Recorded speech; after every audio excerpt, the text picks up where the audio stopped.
الحمدللہ رب العالمین الصلاة والسلام علی سید المرسلین اما بعد۔ آج کے ویڈیو میں ہم بات کریں گے سورۃ الفاتحہ کے بارے میں۔ سورۃ الفاتحہ کے بارے میں ہمیں کون کون سی چیزیں جاننی ہیں، تو چلیے دیکھتے ہیں۔ سورۃ الفاتحہ کے بارے میں ہم سورت کے معنی سمجھیں گے، اس کے بعد فاتحہ کے معنی سمجھیں گے، اس کے بعد ہم سورۃ الفاتحہ میں کیا نکات ہیں اور کتنے نکات ہیں وہ ہم سمجھیں گے۔ اس کے بعد ہم سورۃ الفاتحہ کے جو فائدے ہیں، ہمیں کس طرح سے سورۃ فاتحہ کو یوز کرنا چاہیے وہ ہم سمجھیں گے یہاں پر۔ پھر اس کے بعد ہم سمجھیں گے سورۃ الفاتحہ کے مسائل کیا ہیں وہ ہم سمجھیں گے۔ تو اوور آل ہم 5 چیزیں یہاں پر سمجھنے والے ہیں، ٹھیک ہے؟ تو چلیے ویڈیو شروع کرتے ہیں۔ سب سے پہلے ہم سمجھیں گے سورت کے معنی کیا ہے۔ تو اس لحاظ سے علماء کے مختلف اقوال آپ کو ملیں گے، لیکن ان اقوال میں سے جو سب سے بہتر قول ہے ہم اس کو یہاں پر ذکر کریں گے۔ تو آئیے جانتے ہیں کہ سورت کے معنی کیا ہیں۔ سورت کے معنی ہوتے ہیں سورت کے معنی ہوتے ہیں باؤنڈری کے۔ سورت کہتے ہیں باؤنڈری کو، سورت کہتے ہیں باؤنڈری کو، یعنی باغ کے چاروں طرف جو دیوار ہوتی ہے اونچی اونچی، اس کو کہتے ہیں سورت عربی میں۔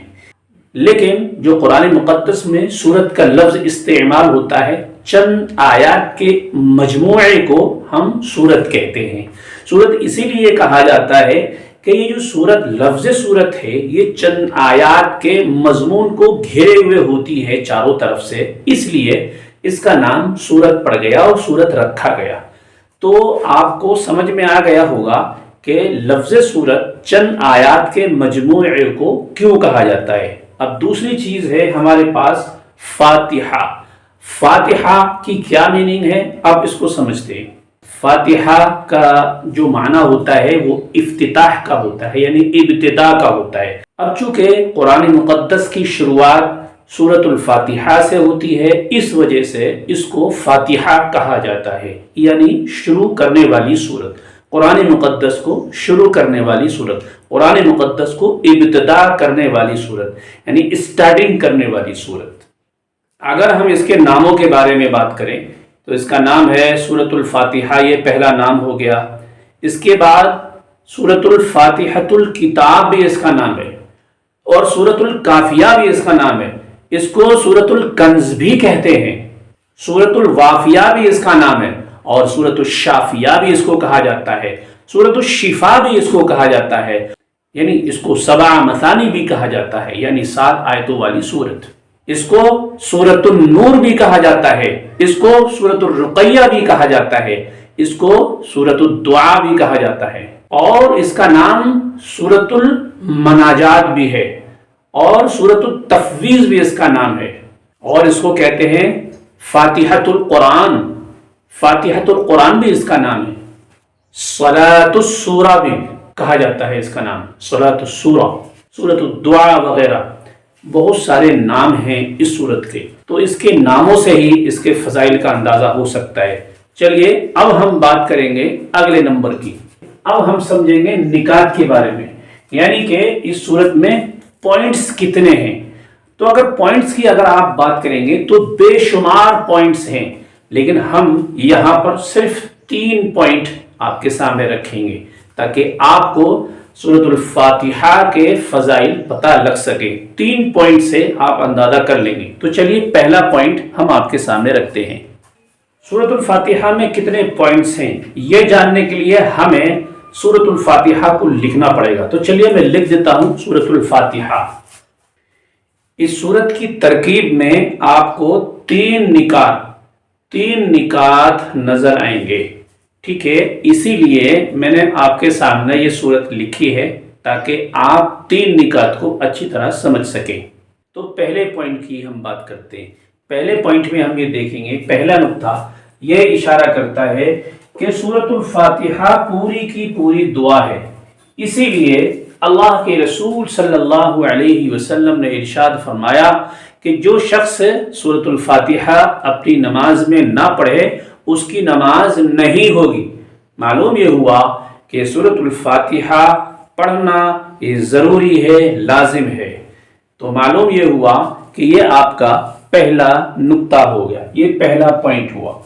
دوسرا پوائنٹ یہ ہے کہ اس سورۃ الفاتحہ میں اگر ہم غور کریں تو معلوم یہ ہوگا کہ یہ سورۃ الفاتحہ ہمیں سکھاتی ہے کہ دعا کس طرح کرنا چاہیے، یعنی اللہ رب العزت نے ریٹن میں ایک ٹیکسٹ میں ارشاد فرما دیا، ایک ترکیب ارشاد فرما دی، ایک ترکیب سکھا دی کہ ہمیں دعا کس طرح رکھنا چاہیے۔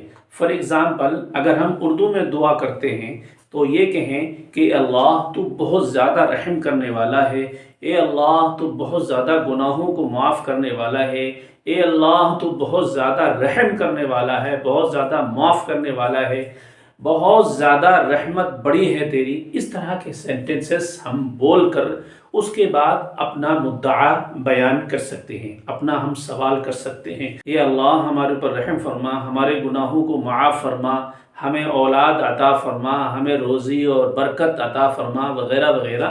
ہم اس طرح کے سوال ہم اللہ رب العزت سے کر سکتے ہیں، لیکن پہلے دعا میں ہمیں کیا کرنا ہوگا؟ پہلے حمد کرنی ہوگی، تعریف کرنی ہوگی، جیسے کہ میں نے آپ کو بتایا۔ اب ہم دیکھتے ہیں کہ قرآن مقدس میں جو اللہ رب العزت نے ترکیب ارشاد فرمائی ہے، وہ ترکیب یہ دیکھیے آپ، سیم وہی ترکیب ہے۔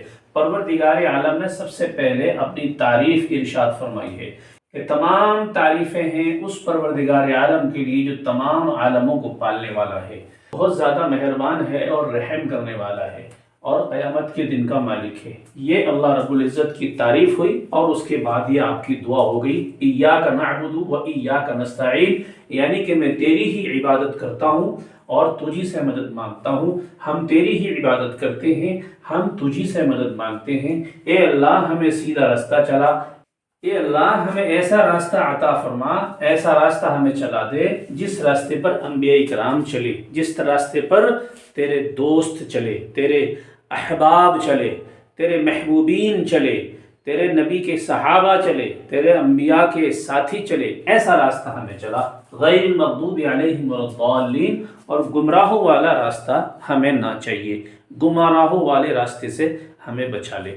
تو یہ آدھی صورت میں جو آخر کی ہے اس میں ہماری دعا ہے، اور اس میں جو ہے جو پہلے کا حصہ ہے اس میں اللہ رب العزت کی تعریف ہے، اللہ رب العزت کی حمد ہے۔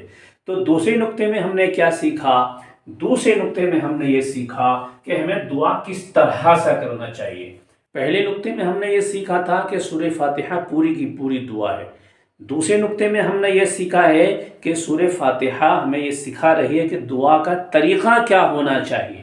چلیے اب تیسرے پوائنٹ کی طرف چلتے ہیں۔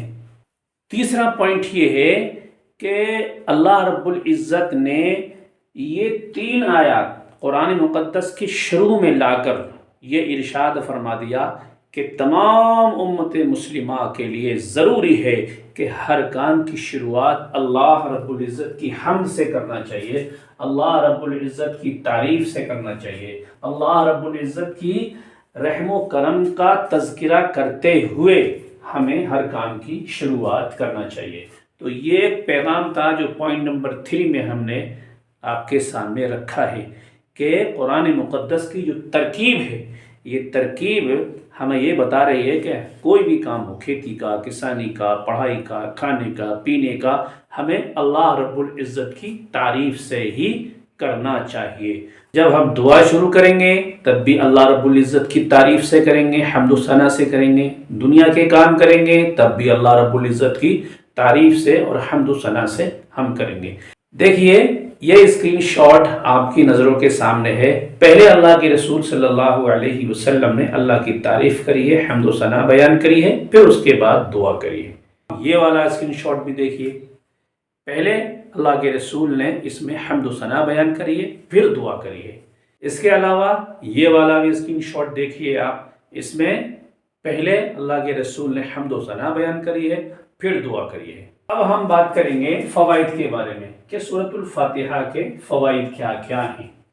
تو چلیے اس کے لیے ہم صحیح بخاری حدیث نمبر 5007، ابو سعید خدری رضی اللہ تعالی عنہ ارشاد فرماتے ہیں کہ ہم ایک فوج کے سفر میں تھے، تو ہمیں رات میں ٹھہرنے کی ضرورت پڑی، تو ہم ایک قبیلے کے پاس میں ٹھہر گئے۔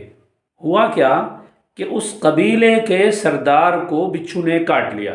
قبیلے کی لونڈی بھاگتے ہوئے آئی اور کہا قبیلے کے سردار کو بچھو نے کاٹ لیا ہے اور ہمارے قبیلے کے مرد موجود نہیں ہیں، کیا تم میں کوئی بچھو کا جھاڑ پھونک کرنے والا ہے؟ ایک صحابی رضی اللہ تعالیٰ عنہ کھڑے ہوئے، ان کے ساتھ ابو سعید خدری رضی اللہ تعالیٰ عنہ بھی کھڑے ہوئے اور چلے اس قبیلے کی طرف۔ وہاں جا کر سردار کی جھاڑ پھونک کری، اللہ کے فضل سے سردار ٹھیک ہو گیا، شفا یاب ہو گیا، صحت یاب ہو گیا۔ اس نے صحت یابی کے عوض میں بطور انعام 30 بکریاں ان لوگوں کو اس شخص نے دی ان کو، اور اس کے بعد دودھ بھی پلایا۔ جب وہ لوگ جھاڑ پھونک کر واپس آئے تو صحابہ نے ان سے پوچھا کیا تم واقعی منتر جانتے ہو؟ انہوں نے کہا کہ نہیں، میں نے تو صرف سورۃ الفاتحہ پڑھ کر اس پر دم کر دیا تھا۔ ہم نے کہا کہ اچھا، جب تک ہم رسول اللہ صلی اللہ علیہ وسلم سے اس کے متعلق نہ پوچھ لیں گے، ان بکریوں کے بارے میں اپنی طرف سے کوئی رائے نہیں دیں گے۔ چنانچہ ہم نے مدینہ پہنچ کر نبی کریم صلی اللہ علیہ وسلم سے ذکر کیا، تو آپ صلی اللہ علیہ وسلم نے فرمایا کہ انہوں نے کیسے جانا کہ سورۃ الفاتحہ منتر بھی ہے؟ جاؤ، یہ مال حلال ہے، اسے تقسیم کر لو اور اس میں میرا بھی حصہ لگا لینا۔ صحیح بخاری حدیث نمبر 5007 سے ہمیں پتہ یہ لگتا ہے کہ سورۃ الفاتحہ جنات کو بھگانے کا بھی کام کرتی ہے، اس کے علاوہ اگر کوئی جانور کاٹ لے تو اس کے زہر کو بھی ختم کرنے کا کام کرتی ہے۔ تو اس ایک حدیث سے میں آپ کو سمجھانا یہ چاہ رہا ہوں کہ سورۃ الفاتحہ کا فائدہ یہ ہے۔ چلیے اب ہم چلتے ہیں سورۃ الفاتحہ کے مسائل کی طرف۔ سورۃ الفاتحہ کے کئی سارے مسائل ہیں، اس میں سب سے پہلا مسئلہ یہ ہے جو میں نے پوائنٹ نمبر 3 میں آپ کے سامنے رکھا تھا کہ اللہ کے رسول صلی اللہ علیہ وسلم نے اس حدیث میں یہ ارشاد فرمایا ہے۔ دیکھیے اسکرین شاٹ میں آپ پڑھ لیجئے، میں لگائے دے رہا ہوں آپ کے سامنے۔ اللہ کے رسول صلی اللہ علیہ وسلم نے ارشاد فرمایا لا صلاة لمن لم يقرأ بفاتحة الكتاب، جس شخص نے سورۃ الفاتحہ نہ پڑھی اس کی نماز نہیں ہوگی۔ صحیح بخاری حدیث نمبر 756۔ اور اس حدیث کو روایت کرنے والے حضرت عبادہ بن صامت رضی اللہ تعالی عنہ ہیں۔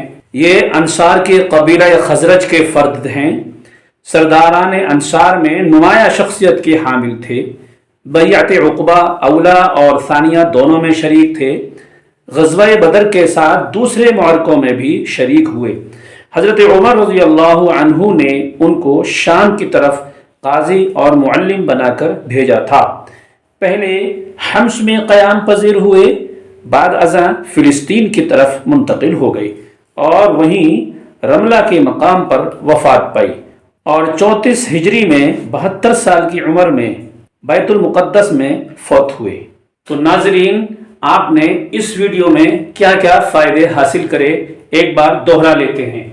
آپ نے سورت کے معنی کو سمجھا، فاتحہ کے معنی کو سمجھا اور سورت الفاتحہ کے مختلف ناموں کو سمجھا۔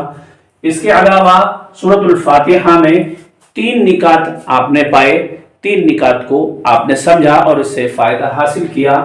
اس کے علاوہ سورت الفاتحہ جو ہے دم وغیرہ کے لیے بھی استعمال ہوتی ہے، استعمال کی ہے صحابہ کرام میں، یہ چیز بھی آپ نے سمجھی الحمدللہ۔ اور اس کے بعد کچھ مسائل کو بھی آپ نے سمجھا۔ مسائل یہ کہ حضرت عبادہ بن صامت رضی اللہ تعالی عنہ کی جو حدیث میں نے پیش کری، جس میں ارشاد ہے کہ اللہ کے رسول نے فرمایا کہ اس کی بغیر نماز نہیں ہوتی، تو اتنی ساری چیزیں آج کے ویڈیو میں ہم نے سیکھی ہیں۔ امید ہے کہ آپ کو بہت کچھ فائدہ ہوا ہوگا۔ تو جزاک اللہ، اللہ تبارک و تعالیٰ آپ کی حفاظت فرمائے، ہر اعتبار سے، ہر بیماری سے، ہر مصیبت سے، ہر بلا سے حفاظت فرمائے، دنیا اور آخرت میں اعلیٰ قسم کی کامیابی عطا فرمائے، آمین یا رب العالمین۔ والسلام علیکم ورحمۃ اللہ وبرکاتہ۔